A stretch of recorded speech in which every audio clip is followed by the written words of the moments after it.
Muito boa noite a todos. Mais uma live que começamos aqui, sempre tratando de um assunto relacionado ao direito penal, processo penal, sempre com um convidado diferente. Dessa vez eu convidei aqui o Gabriel para tratar sobre recursos nos tribunais superiores. Ele, de pronto, aceitou esse convite. Então, primeiramente, quero te agradecer, Gabriel, por ter aceitado.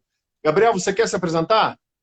Bom, primeiramente eu que agradeço o convite, Augusto. Eu vejo que você vem fazendo um trabalho bem legal com vários convidados. Para mim foi uma grande honra, né, falar sobre um assunto que eu gosto, né, é algo que eu vivencio na minha prática, é algo que vem dando certo, né? Então, tudo que vamos conversar aqui é algo empírico, algo que eu venho testando, que eu venho me aperfeiçoando a cada dia.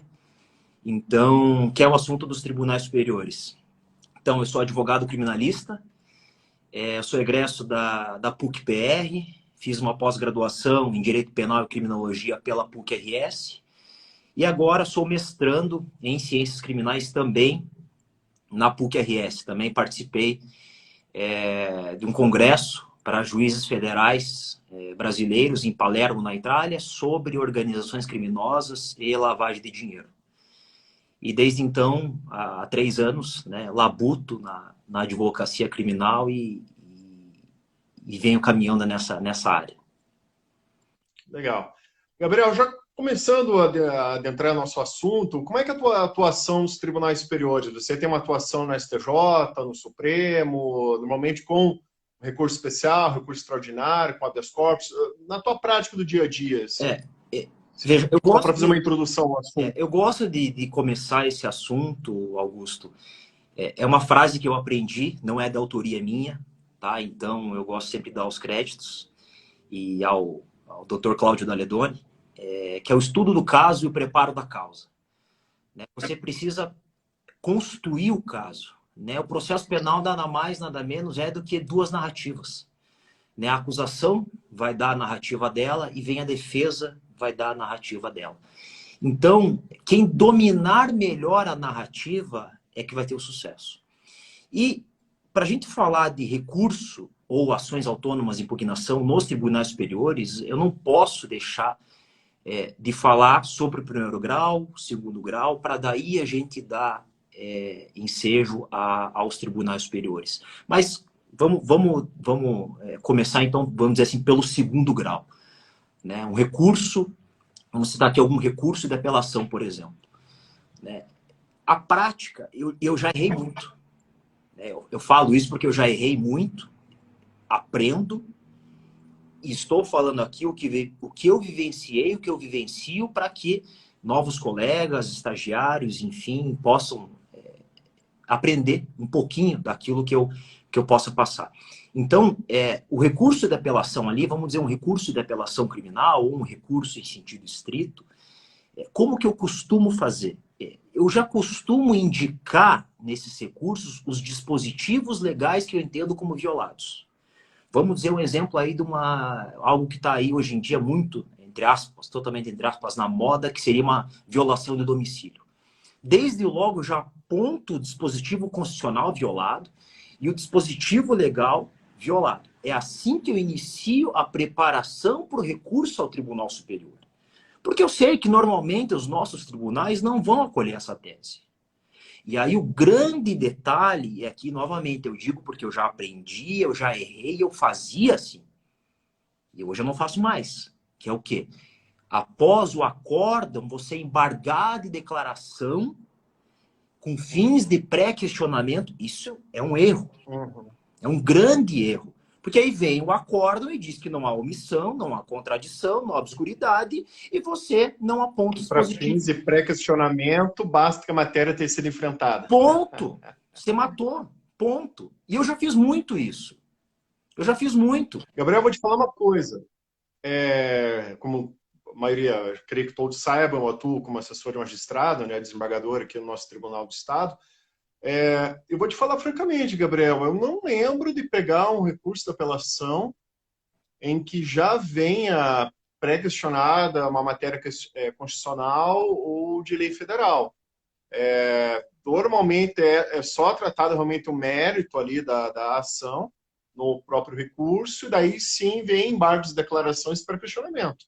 Então, se realmente o caminho que você está adotando, eu acho muito interessante. então vamos dizer o exemplo aqui da violação do domicílio, né? O que eu faço no pedido daí? Portanto, requer-se a declaração da ilicitude das provas obtidas nos termos do artigo 157 do Código de Processo Penal, em razão da violação aos artigos tal, tal e tal. Aí, se o tribunal não se manifestar, eu tenho matéria para omissão. Olha, o acórdão foi omisso em relação a esse dispositivo que eu mencionei. Aí eu tenho matéria para omissão. Então, como eu disse, eu já errei muito. Eu já fiz muito embargo de declaração nesse sentido. E eu mudei a minha advocacia porque eu comecei a ler, eu comecei a entender e comecei a analisar como os tribunais superiores vêm decidindo. Um exemplo claro disso foi esses dias, como eu disse, o recurso dos tribunais superiores começa no segundo grau, quiçá no primeiro grau. Mas vamos lá. Clássico caso também de violação do domicílio em relação à droga. Alegações finais. Coloquei a tese. Primeira tese. Juiz da sentença pronta, não falou uma linha sobre a minha tese. Uma linha. Embarguei de declaração e falei, excelência, está omisso. Preciso que Vossa Excelência se manifeste para que eu leve a matéria ao tribunal. Ela poderia sair dizendo que está implicitamente afastada a minha tese, enfim. Resumindo, ela não falou nada. Ela disse assim, não tem omissão. Nem entrou no mérito. Tribunal de São Paulo, Augusto. Você, como assessor, sabe que o Tribunal de São Paulo é carrasco da advocacia. A primeira tese da minha apelação, nulidade da sentença penal por ausência de análise da tese defensiva a infirmar o entendimento. 315 lá, parágrafo 2º, inciso, não lembro agora o inciso. E aí discorri, se o tribunal, caso o tribunal não acolhesse, né? Porque o tribunal não pode acrescentar fundamentos à decisão do primeiro grau, que nesse caso era inexistente, sob pena de servir de vetor convalidante ao encarceramento ilegal, a partir da jurisprudência dos tribunais superiores. Então, aqui está um ponto bastante importante, que o tribunal ele não pode suprir a ausência do juiz de primeiro grau. Então, se o juiz de primeiro grau teve fundamentação deficiente, o tribunal não pode suprir. O tribunal tem que voltar. O que o tribunal fez? Nem entrou no mérito do meu recurso, acolheu o meu recurso da apelação e falou, casso a sentença e volta para o primeiro grau. Eu me surpreendi de uma forma absoluta, porque eu não esperava isso do tribunal, principalmente do Tribunal de São Paulo. Mas o que eles pensaram?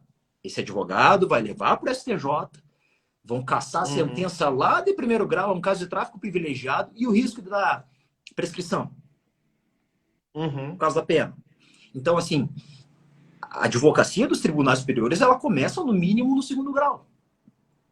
E esse que é o ponto. Então, por isso que você tem que dominar a narrativa, entender o caso e saber, tá, esse é o caso que eu tenho. Ele pode ser adaptado durante o caminho? Pode ser que sim. Pode ser que surjam novas teses durante a instrução, mas a princípio eu tenho esse caso aqui. Então, você conduz muito melhor, sabe, Augusto? Então, pode falar. Então, você já começa a ventilar assim, a matéria constitucional ou a matéria de lei federal já no primeiro grau para o juiz ali. Claro. Chegar numa alegação final. É evidente que você fala de violação do domicílio, você está falando de matéria constitucional e matéria legal, mas às vezes é preciso que você coloque os incisos para daí você conseguir suprir eventual omissão, entendeu? É o que eu vivencio na minha prática e que vem dando certo. Claro que outros colegas podem ter opiniões diferentes e ter o mesmo sucesso. Então, digamos assim, tem a sentença, né? O juiz se verifica que ele houve uma omissão no enfrentamento dessa matéria constitucional ou legal. Você embarga de declaração. Muitas vezes o juiz faz, está querendo rediscutir a matéria, não há omissão porque foi devidamente enfrentada a matéria, o magistrado não está obrigado a rebater cada ponto sustentado, aquela que a gente já sabe. Daí você apela para o tribunal, já na preliminar, nulidade da sentença, em razão da omissão, ali nessa matéria, Daí, mérito. Daí, normalmente, você teve o teu caso, o tribunal acolheu a preliminar, julgou prejudicado o mérito, anulou a sentença, o juiz teve que enfrentar. Perfeito. Interessante. Perfeito. É isso que eu faço. Porque aí, veja, você está levando uma matéria que ela está pré-questionada. Teve enfrentamento pelo tribunal daí. Vamos supor que o tribunal não queira acolher a minha tese, não tem problema. Né? Eu vou subindo, e vou subindo. E aí que está o detalhe. O meu recurso especial, nesse caso em específico, ele não é só a violação a dispositivo constitucional pela violação do domicílio, ou do CPP, ou do CP pela violação do domicílio. É negação de vigência ao artigo dos embargos de declaração. Entendeu? Gabriel, outra coisa que eu percebo muito assim, na atuação dos advogados é mesmo quando há ali, mesmo no recurso da apelação, há o apontamento ali dos dispositivos legais ou constitucionais, isso até que me irrita assim, na hora de analisar um recurso. Ele não vem distribuído ali no mérito. Então, por exemplo, o mérito é sim, violação, papapá. Não está distribuindo o mérito, que me irrita muitas vezes que os advogados colocam, sustentam o mérito do recurso, tal. Daí só lá embaixo, nos requerimentos, provimento do recurso e manifestação sobre os artigos inciso tal. E você, poxa, mas por que você não juntou isso dentro, como você mesmo falou, da narrativa? Porque ele fica muito mais fácil para você enfrentar. Agora, o advogado acaba ali simplesmente só jogando ali o dispositivo em abstrato, daí você tem que linkar com a narrativa dele, sendo que é um trabalho que ele deveria fazer. Você vê que... Facilita muito para quem está julgando já ter apontado esse caminho a seguir. Então, assim, da forma como você está colocando, posso cravar. Dificilmente os advogados fazem e posso te garantir que facilita muito na hora de julgar. Então, essa concatenação de ideias, essa simbiose, que eu diria, veja, nós tendo grande privilégio aqui, a todos que estão nos assistindo, de ter alguém de dentro do nosso Tribunal de Justiça, né, a colaborar com todos os advogados. Então, todos os advogados que estão aqui hoje estão aprendendo. Né? Alguém que está lá dentro, né, no meu escritório que eu tenho, trabalha comigo alguém que era ex-assessor, então ele também sabe de toda essa dinâmica, e o que você está falando para nós aqui, Augusto, é fundamental. Né? É fundamental para o meu crescimento, é fundamental para as minhas peças, digamos assim, e mais uma vez, não é por nada, mas eu vejo que eu estou no caminho certo. Né? Por quê? Porque alguém de dentro do tribunal está falando isso, né? Não sou eu que estou falando. E os resultados da admissão dos recursos estão sendo nesse sentido. Eu posso falar aqui sem medo de errar, Augusto. Eu trabalho no escritório que ele já tem em torno de 30 anos. Eu entrei nesse escritório como estagiário, já sou advogado há 3 anos, e eu e esse meu colega, o Daniel, que está nos assistindo aí, Daniel, você sabe que você é o cara, grande abraço. Nós reformulamos os recursos especiais e extraordinários do escritório. Nós reformulamos. Então, assim, se antes tinha uma baixa incidência e baixa admissibilidade, hoje, Augusto, eu posso te falar sem medo de errar mesmo, assim, dos últimos 7, 8 recursos especiais que eu fiz em conjunto com o Daniel, 1 não foi admitido. 1, que era uma matéria civil. Eu já fiz de honorários, foi admitido. Eu já fiz violação do domicílio, eu já fiz de tráfico privilegiado, enfim, de várias questões que os recursos são admitidos, seja como dativo, seja pelo próprio escritório. Por quê? Já admitido aqui no exame de admissibilidade aqui do tribunal. E não, nem no STJ. Não precisa nem agravar para o Tribunal Superior. Não estou falando nem do STJ, estou falando já aqui, subiu direto. desembargador Panza.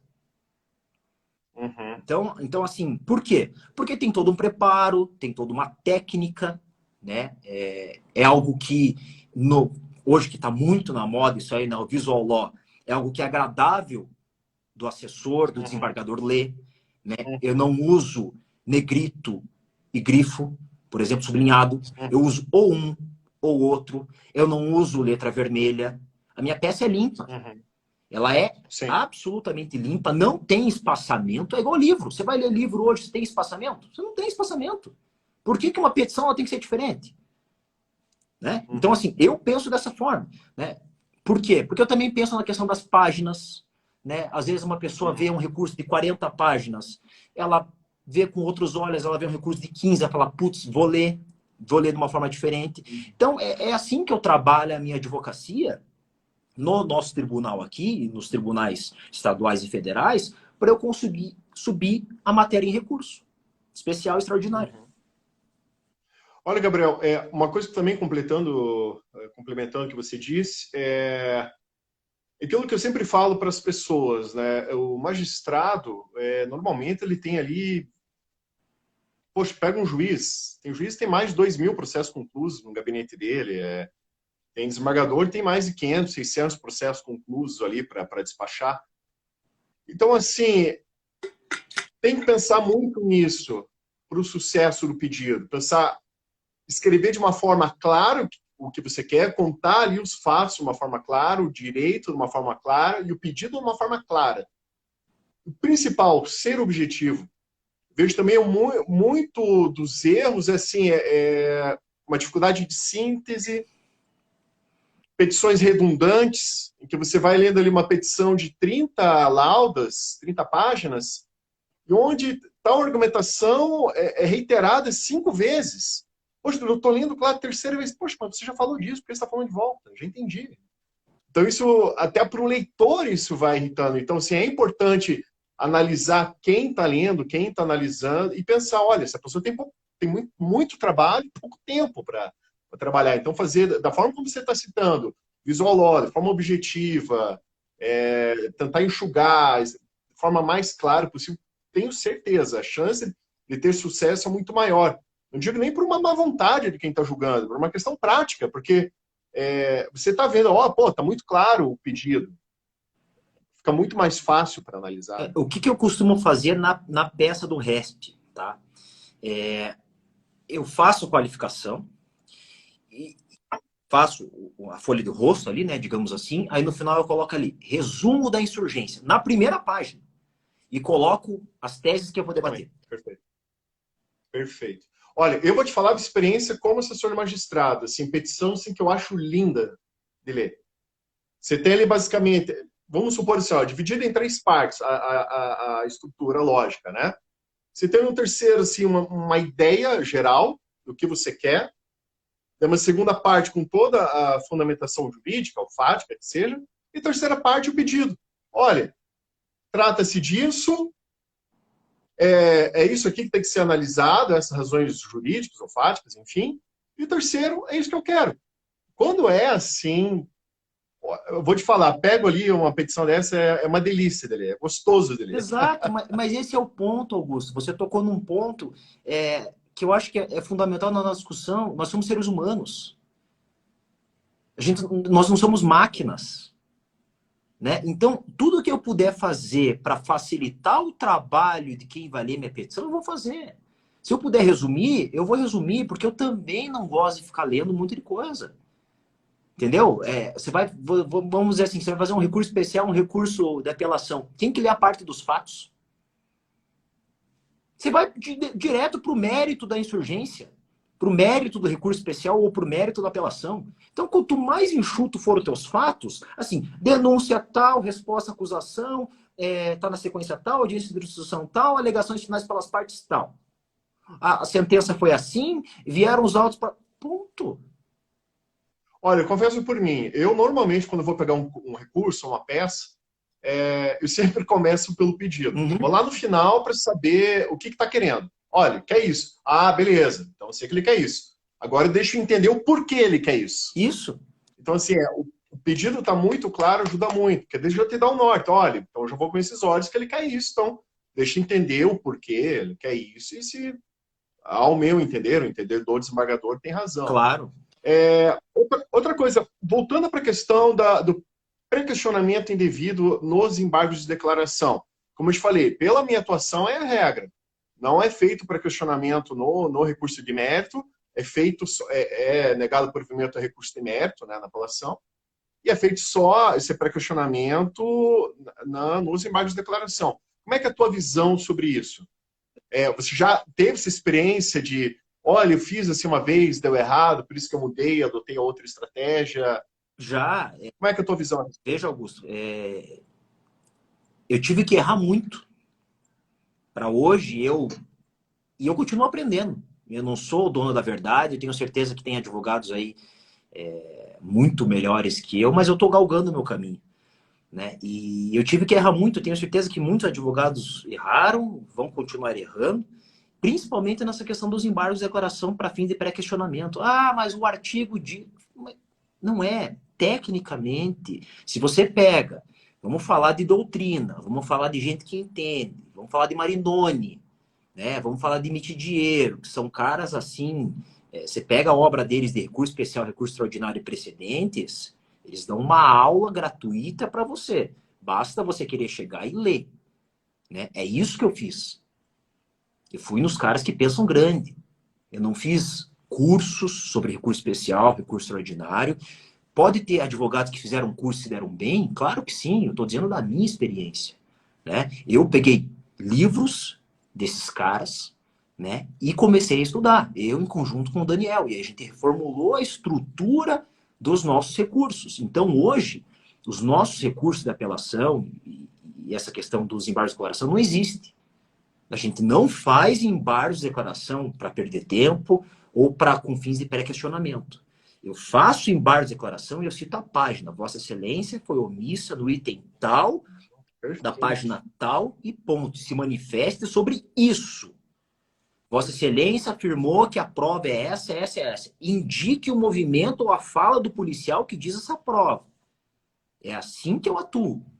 Entendeu? Então eu construo o meu recurso nesse sentido. Claro que meu recurso especial tem os requisitos formais que tem que ter, né? Por mais que eu e o Daniel a gente tenha uma discussão às vezes sobre isso. Pô, mas por que eu vou colocar pré-questionamento se, né? Óbvio que tem que ter sim, mas às vezes o cara tem que ler a palavra que está pré-questionada a matéria, entendeu?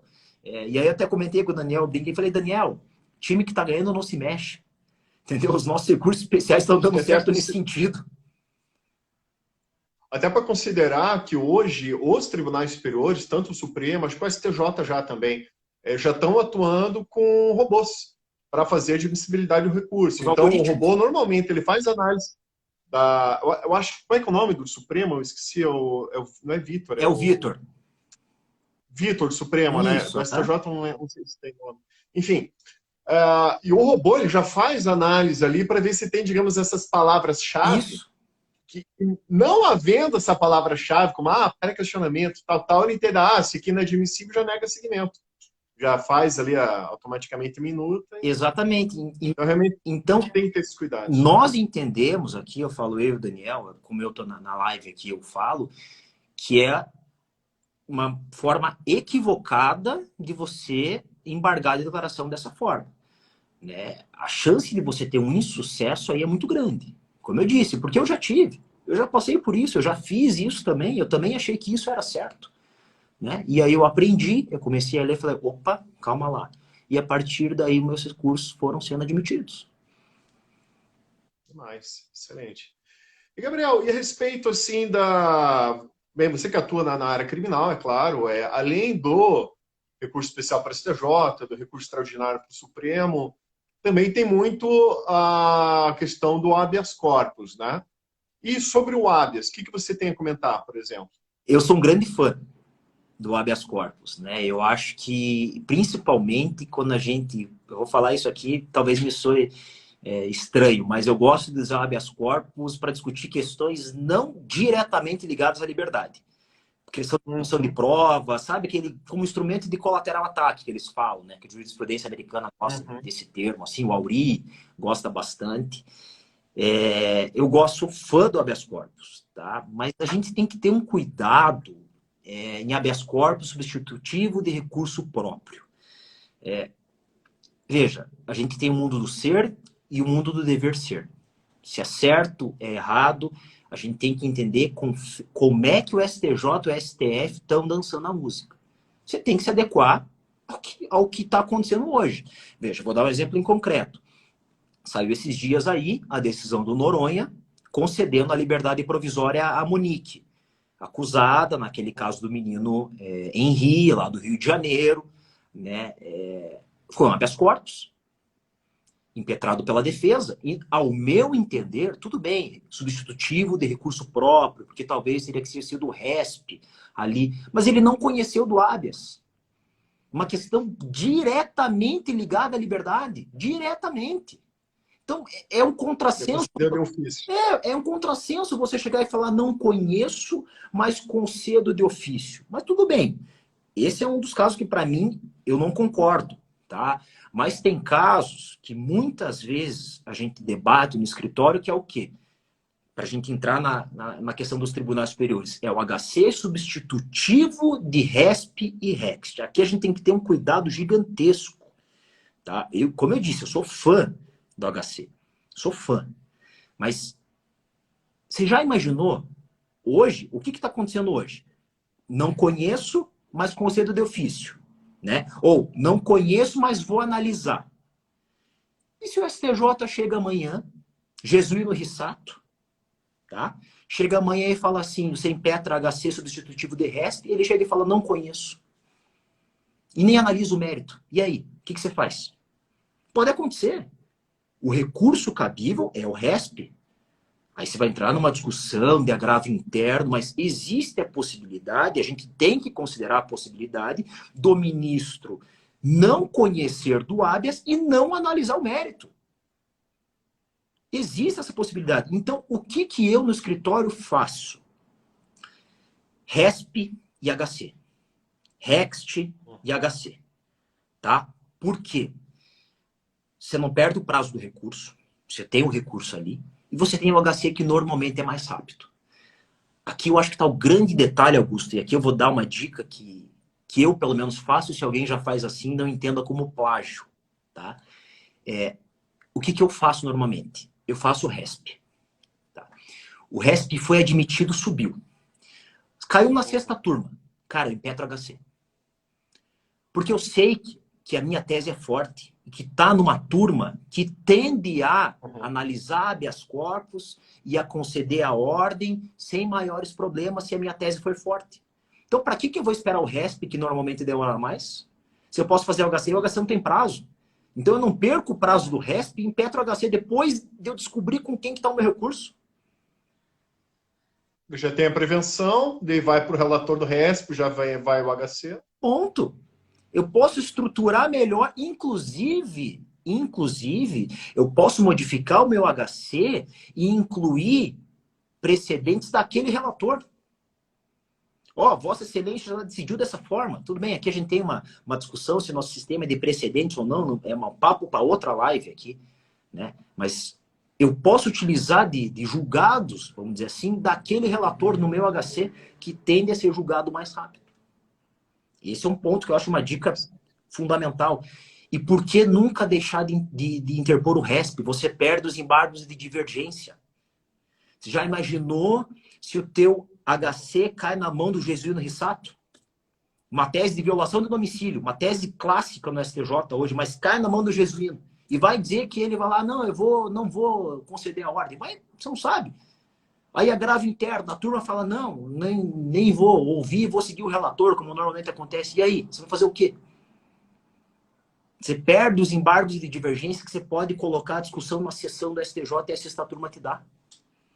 Então, por isso que é importante o RESP e o REXT. E eu vejo muitas vezes, não é uma questão de flagrante ilegalidade para fazer o HC, não, Augusto. É uma questão de técnica. Porque o HC não precisa de requisitos técnicos. Tal como o RESP. Então, a maioria dos advogados faz isso. Não faz o RESP, não faz o REXT e sobe com o HC. E aproveitando, você citou, né? Interessante essa questão de um HC substitutivo do recurso, em paralelo já com o recurso adequado, né? E como é que você faz esse despacho com os ministros? Hoje tem muito, em razão da pandemia também, tem muita sessão virtual. Hoje está fazendo mais sustentações virtuais. Também tem despacho de memoriais com os ministros. Como é que está sendo essa rotina? Tá, eu vou falar por experiência própria, tá? Como eu disse, eu não vendo ilusão, não vendo sonhos. Então, todos os ministros que eu conversei, eu vou falar. Aqueles que eu não falar aqui é porque eu realmente não conversei, eu não vou inventar alguma coisa, né?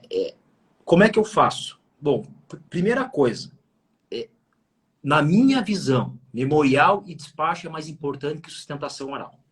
Começa por aí, tá? Timing, para mim, é fundamental, tá? Vamos dar um exemplo concreto aqui do nosso Tribunal de Justiça.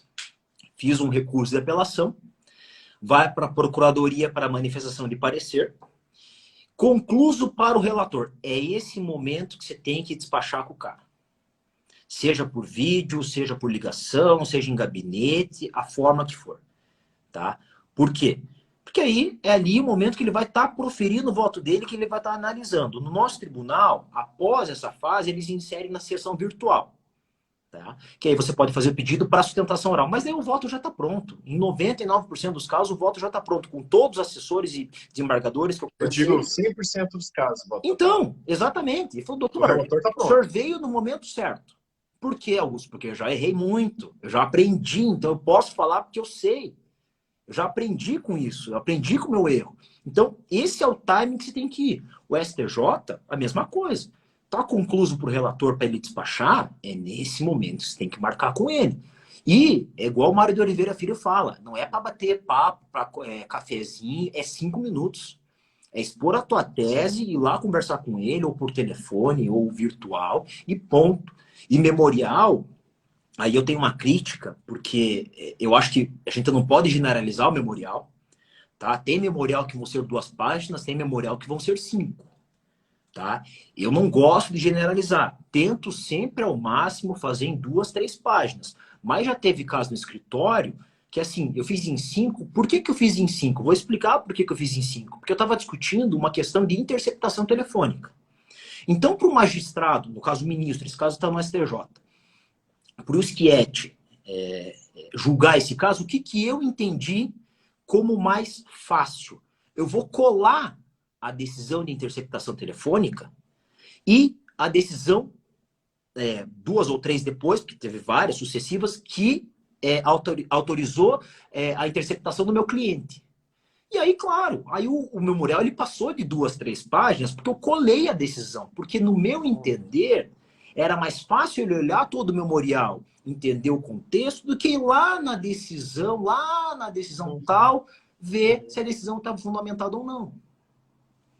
É que o memorial ele não pode ser uma mera repetição do recurso, né? Porque se for para o recurso, vou direto nos autos de recurso. Ponto. O memorial, justamente, ele tem que ter essa ideia de facilitar o caminho. Você tem uma ideia que você quer expor para o magistrado, e o memorial é isso, ele tem esse trabalho de facilitar esse caminho e esclarecer a ideia, exatamente. Eu gosto de colocar, às vezes, Augusto, eu fiz um memorial esses tempos, que eu coloquei algo que estava... Ele estava fora do meu recurso, para chamar a atenção de uma discussão que eu queria trazer ali, que estava em série de inquérito, e eu queria trazer essa discussão em série de memorial, sabe? Então é igual você falou, muitas vezes você não vai ficar repetindo. Né? Não deve repetir, porque você falou, cara, se você está repetindo o memorial, eu vou nos autos e olho, né? Ponto. Então, assim, no STJ, principalmente, com quem que eu já conversei? Olindo Menezes recebe você, tá? Recebeu eu por vídeo, tá? Não foi assessoria. Sebastião Rei Júnior, excelente, liga para você. Ministro Sebastião, ao seu dispor. Então, é sensacional. Ministro Schietti não atende advogado, tá? É a assessoria dele que sempre atende, exceto, provavelmente, se for Alberto Zacarias Toron, Auri Lopes Júnior, né? Talvez tenha algo nesse sentido. Mesmo sendo prerrogativo do advogado. Exatamente. Então, assim, ele não atende. Laurita, eu nunca conversei. Ministro Saldanha foi assessoria que conversou comigo. Da quinta turma eu não tive casos que precisei ir lá despachar, assim. E o STF eu já despachei com o Nunes Marques, por vídeo, e com... a quinta turma é o Juscelino Rissato. O Juscelino Rissato me recebeu ele por vídeo também. E o Nunes Marques por vídeo também, e só. Então, com esses eu despachei dessa forma, seja com assessoria ou não, né? Sempre de forma muito técnica, objetiva, e eu acho que aí a gente ganha muitas causas assim. Augusto, eu posso falar, sem sombra de dúvidas, que os casos criminais do escritório eu despacho todos. Todos, porque eu entendo isso como fundamental. né? Se eu tenho poucos casos no escritório hoje, por uma opção minha, né, é porque aí eu consigo dar essa atenção e despachar cada caso dessa forma. Eu prefiro fazer dessa forma. Uhum. E a sustentação oral? Como claro, você expõe, eu assino embaixo no que você disse, né? Acho que é realmente o momento certo de despachar com o relator, assim que voltam os autos da Procuradoria, do Ministério Público, porque ali realmente vai ser estudado. Porque, assim, normalmente chegam os autos no gabinete, o relator manda para a Procuradoria, já para emitir o parecer, e a partir dali realmente vai fazer um estudo de todo mérito, enfim, para lavrar já, fazer a minuta, né, a proposta de voto do relator. Mas também tem o revisor, tem o vogal. E aí? Muitas vezes você faz também esse despacho memorial no gabinete, ou você deixa mais para a sustentação oral no julgamento da Então, turma? eu costumo despachar com todos, Augusto, sabe? É uma prática que eu tenho. Tem alguns casos que não tem revisor propriamente dito, né? O ré Pensei que no tribunal, desculpa, é, que no Tribunal do Paraná, mas falando já do Tribunal Superior. não, mas é pertinente a tua observação, porque, veja, esses dias teve um rés, eu até me confundi, né? Foi um aprendizado para mim, porque eu achei que ia para o revisor, o rés, e saiu da mão do relator direto para a pauta. O julgamento não teve revisor. É, Em compensação, porque eu acho que é só recurso da apelação no isso, rito, isso. no rito ordinário só. Então, é outro No salário. ponto que eu acho fundamental a gente sempre falar, que é o quê? Conheça os regimentos internos dos tribunais. Apelação, Sim. para a gente falar de sustentação oral, 15 minutos. Recurso em distrito, 10 minutos. Se você não está atento a esses detalhes, entendeu? Toda a tua preparação, todo aquele estudo do caso que a gente comentou, que a tua tese é forte ou não é forte, vai por água abaixo. Então, assim, como é que eu costumo fazer? Saiu para o revisor, despacho para o relator, despacho para o revisor, né? E eu costumo, a gente está estudando isso, de protocolizar memoriais nos autos também. Tá? A gente está vendo, porque no STJ você tem um campo que você junta a petição de memoriais. No nosso ProJude ainda não tem. Mas a gente vai, talvez, fazer isso, principalmente em recurso em distrito, que às vezes você despacha com não é nem revisor, né? Então, porque não tem o revisor propriamente dito, então só despacha. Esse sim, você pode despachar 2, 3 dias antes do julgamento, né? Porque ele vai ter conhecimento, provavelmente, da causa durante o julgamento.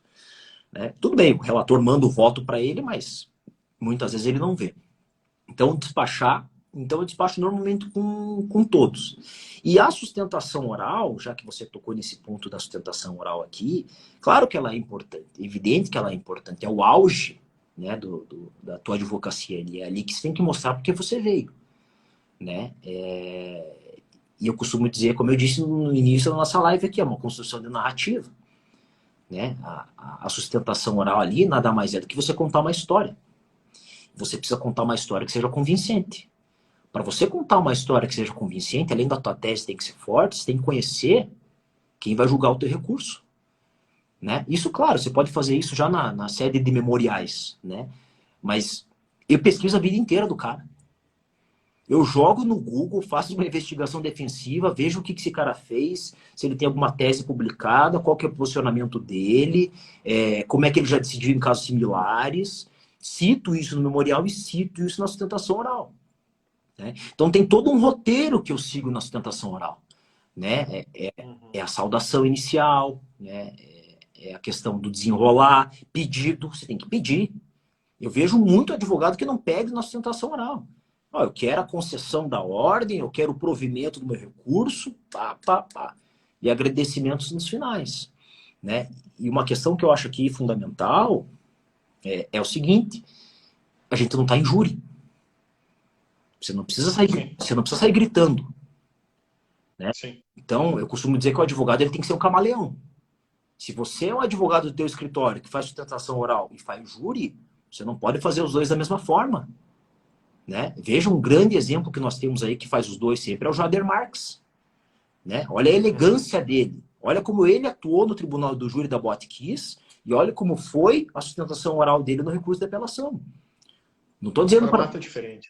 não estou dizendo para você ser manso, submisso, não. Tem horas que Sim. você tem que ser firme. Mas é uma outra linguagem. É uma outra linguagem. E eu já vi, Augusto, que rodam as redes sociais hoje em dia, elas rodam muitas coisas, né? Advogado de júri, para usar esse termo totalmente entre aspas aqui, gritando perante. Sim. Isso a gente vê todo dia, né? Então. Eu já vi mesmo um advogado que foi até capa de revista e tem uma atuação no júri, teve uma atuação na Lava Jato, e eu mesmo vi uma sustentação oral, assim, desnecessária ali para o tribunal, né? Bem de júri, aquela coisa, mas não era necessário. Até não era nem o relator, né? Porque estava no nosso gabinete, era um dos vogais ali, falou: olha, doutor, tudo bem, mas não está no júri, não precisa falar assim com a gente, né? Esse é o ponto. Você tem que saber onde você está jogando. Exatamente. Tem que saber o teu público, você tem que conhecer a tua plateia. A gente pega esse. Outra coisa, só para complementar, a questão que você falou do relator, né? Eu já vi mais de uma vez o relator com o voto pronto, estava já pronto o voto. Os vogais estudaram o voto, em princípio iriam acompanhar o relator, né? Normalmente fazem um estudo antes, ali assim. Mas a sustentação, já vi mais de uma vez isso, uma sustentação oral tão boa, que eu já vi mais de uma vez do relator tirar de pauta o voto para mudar o voto. Já, com certeza. Eu já vi mais de uma vez. Muitas vezes o relator ia negar provimento, mas uma sustentação oral tão boa que o relator ele tira o voto de pauta para dar provimento, para estudar um ponto ali que de repente passou despercebido e para dar provimento ao recurso. Isso demonstra, Augusto, um zelo pela causa, né? Porque muitas vezes para o relator e para o revisor é mais um. É mais um aqui, vou deixar por isso mesmo. Agora, demonstra o zelo do advogado, que foi lá, sustentou, entre aspas, perdeu seu tempo, se dedicou, mas a gente tem que valorizar relatores como esse. Relatores que reconhecem, às vezes, que podem estar errados, e falam, opa, antes de proferir um julgamento injusto, vou pedir vista. Já vi também de pedir vista e voltar com o mesmo voto, né? Aconteceu esses tempos aí no STJ, uma questão nesse sentido. Então, a gente tem que valorizar tanto a postura do advogado, que teve zelo para ir lá e sustentar, né, quanto a postura do relator. Eu acho de uma grandeza enorme, sabe? Enorme a atitude dele, assim. E outra coisa que eu ia perguntar para você, e como é que você lida com a questão da jurisprudência defensiva nos tribunais superiores, né? Temos ali a súmula 7, também tem súmulas defensivas do Supremo, também na questão de matéria fática, às vezes nem é uma situação bem matéria fática, mas... Essa é uma questão complicada, né? Porque eu estava até dando uma lida na obra de precedentes lá do Marinoni, do Mitidiero, né? Como é que nós vamos falar que o STJ e o STF não vão analisar fato e depois a gente vai lá em precedente?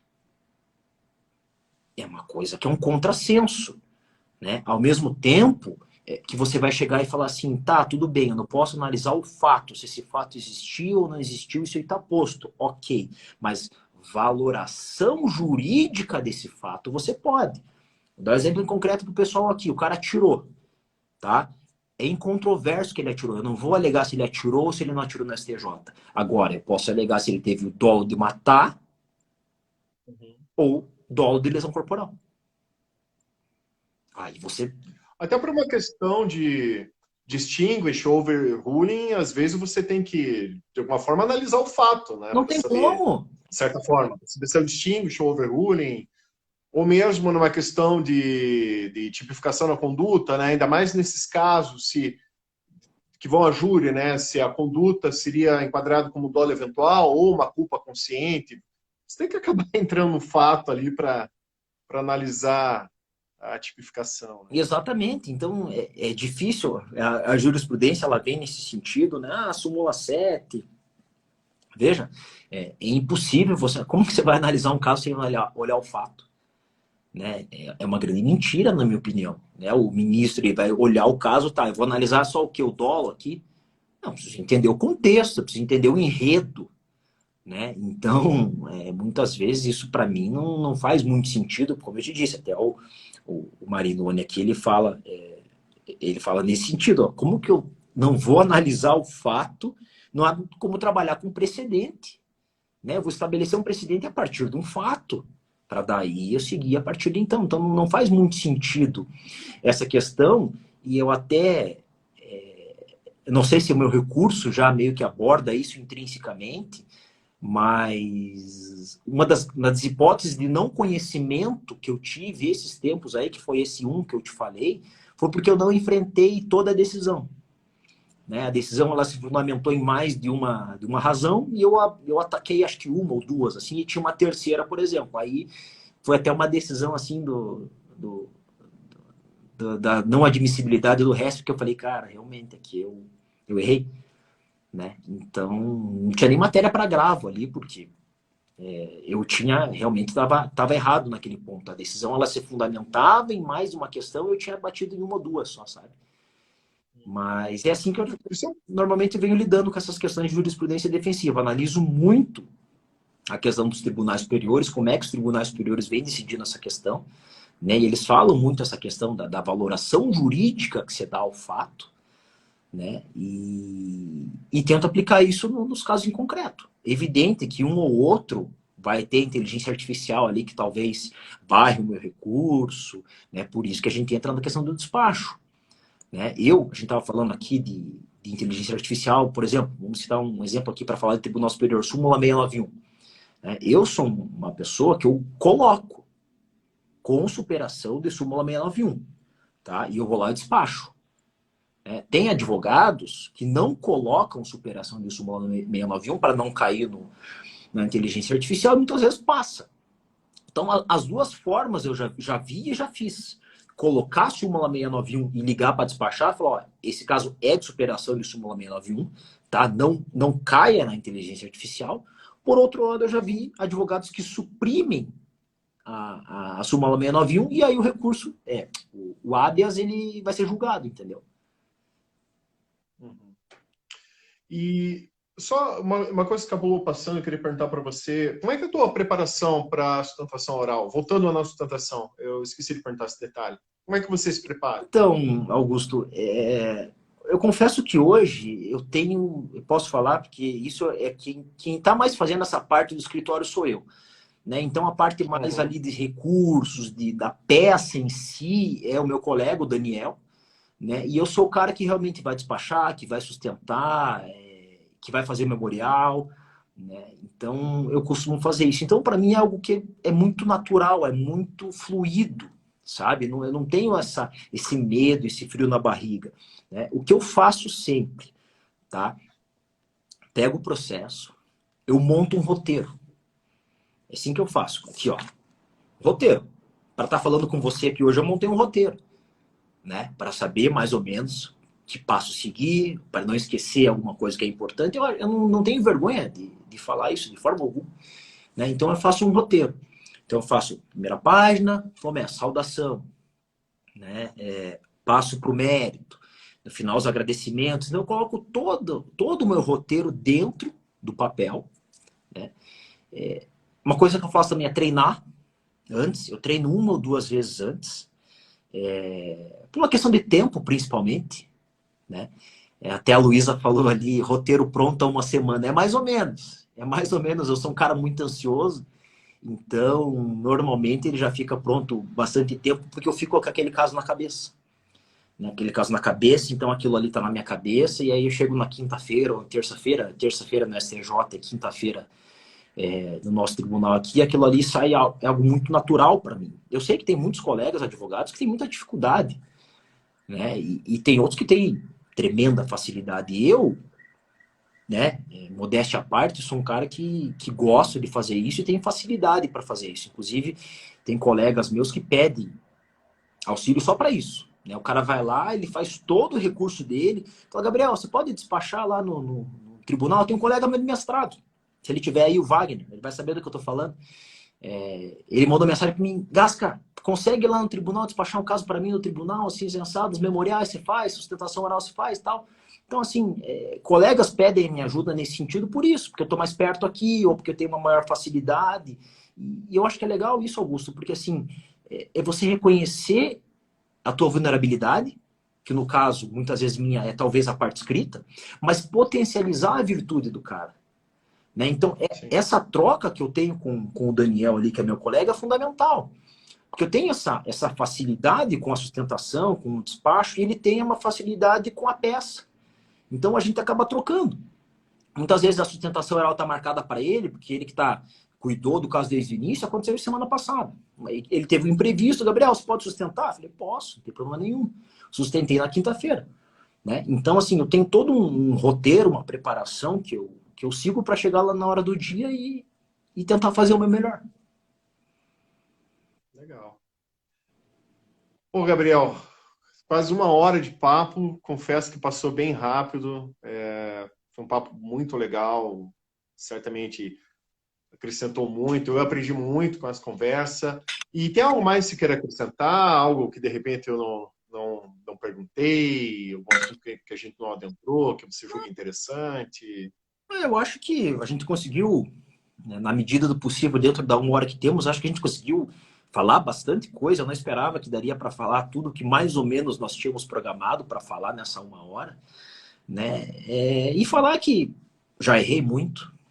Né? Hoje eu falo aqui porque eu aprendi, porque eu venho aprendendo e venho me aperfeiçoando. Fiquei extremamente feliz com o convite, extremamente feliz de que a minha advocacia ela está seguindo aos passos do que o tribunal está seguindo. Então isso para mim é muito gratificante, sabe, Augusto? Porque eu tenho esse assessor que é colega meu e tal, mas não é a mesma coisa, né? Ele não era assessor do tribunal.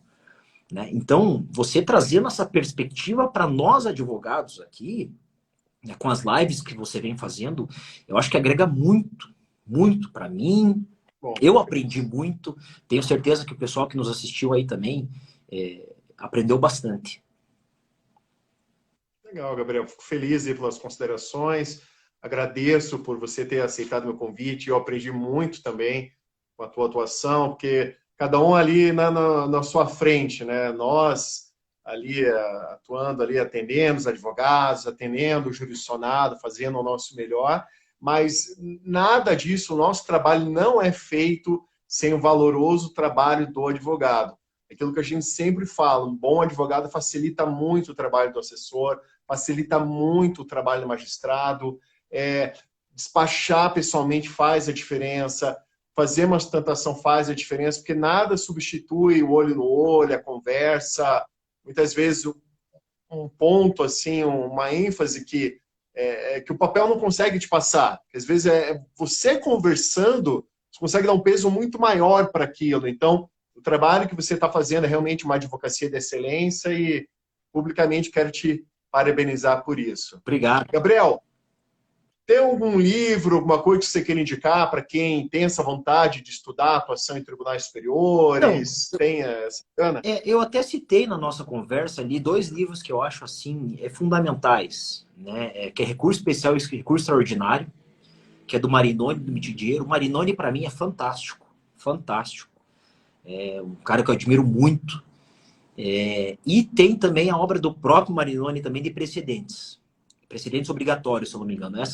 Esses 2 livros do Marinoni, até do Mitidiero, tem do Medina também, que eu já ouvi falar bem, mas eu gosto bastante do Marinoni. O Marinoni é muito didático, ele explica muito bem, e é uma questão que vale tanto para o civil quanto para o criminal, então, como que é o recurso especial, o recurso extraordinário, né?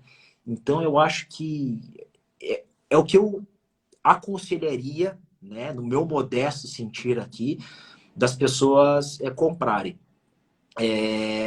Sustentação oral, veja, tem alguns livros de oratória, provavelmente. Eu confesso para você que eu não sei, tá? Eu nunca precisei disso. Eu realmente, eu acho que o livro que eu poderia indicar para oratória é ler coisas fora do direito. Eu acho que isso agrega muito. Poesia, por exemplo, Nelson Rodrigues, A Vida Como Ela É. um livro que vão até me, talvez, virar motivo de chacota aqui, mas leiam esse livro, Alice no País das Maravilhas, tá? Pô, clássico. Vocês vão entender do que eu estou falando no final. E um livro que eu comecei a ler, que eu gostei bastante, que é nessa questão que eu comentei no início da nossa live aqui, que é de você dominar a narrativa, de você ser um contador de histórias, é o Storytelling. Perfeito, perfeito. O Storytelling que É conta... aquilo que eu te falei. Tudo, na minha lógica, tudo que eu vou escrever sempre tem que ter um início, meio e fim, como eu te falei das petições, né? Na minha cabeça, que eu acho uma petição perfeita, justamente aquele breve contexto do que se passa, as razões do que você quer, e por final o pedido que você quer, meio com início, meio e fim mesmo. E corroborando com o que você disse, ler coisas fora do direito. Eu tenho um hábito já há um tempo, à noite, daquele meu momento de relaxar, antes de dormir, eu sempre leio algo fora do direito e, de preferência, um romance. Uma obra de ficção que tem ali diálogos, que realmente tem storytelling, porque isso vai agregando, não só como leitor, mas também como escritor, né, que somos, né? Claro. Somos escritores O jurídicos, Daniel então, até muito falou, legal. o Daniel estava na live, ele falou um do Lênio. O Lênio Streck é clássico também, né? Hermenêutica e Claro, precedentes. Tem o, acho que o do Lênio, acho que é legal. Verdade e Consenso, dele também é excelente. O decisionismo clássico, a expressão do Lênio, que nos ajuda muito a entender o estado de coisas. E um livro que eu gostaria de indicar, que foi uma indicação do professor Jacinto, que não tem muito a ver com recurso especial, recurso extraordinário, mas é uma obra que eu achei muito, muito interessante, eu acho que vale o registro aqui, é uma obra do Ricardo Glockner, que é Autoritarismo e Processo Penal. Interessante. Essa obra, para mim, aí que a gente vai entender realmente como é que foi formado o nosso Código de Processo Penal, de ideologia fascista, sabe? Aí Sim. você começa a ler aquele livro, aí você começa a olhar o dia de hoje, aí você vai entender mais ou menos o que está acontecendo. Uma coisa que é importantíssima, para quem nunca leu, pare e leia o quanto antes a exposição de motivos do nosso Código de Processo Penal, que é assustadora. Código Rocco. Escrito ali por Francisco Campos, que era o ministro da Justiça à época, o conhecido Chico Ciência, que tem até uma frase que eu não lembro quem atribuiu a ele, mas ele era um gênio, né? Um gênio autoritário, que diziam: quando uma lâmpada acende na cabeça do Francisco Campos, todas as lâmpadas da democracia se apagam. Boa. E é ver como ele ataca o devido processo penal, o liberalismo democrático.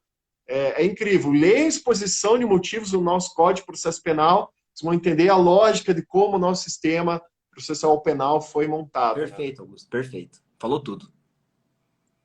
Legal. Gabriel, mais uma vez, muito obrigado por esse papo. Obrigado a todos que acompanharam a gente aqui nessa live. Para quem perdeu o começo, ela vai ficar disponível aqui no meu feed, também no feed ali do Gabriel. E eu vou também disponibilizar no canal do YouTube. E ao longo da semana, vou fazendo recortes desse papo e mostrando para vocês também. Valeu, Gabriel. Uma ótima noite a todos e até. Um Obrigado, abraço. pessoal. Uma boa noite. Tchau, tchau. Tchau.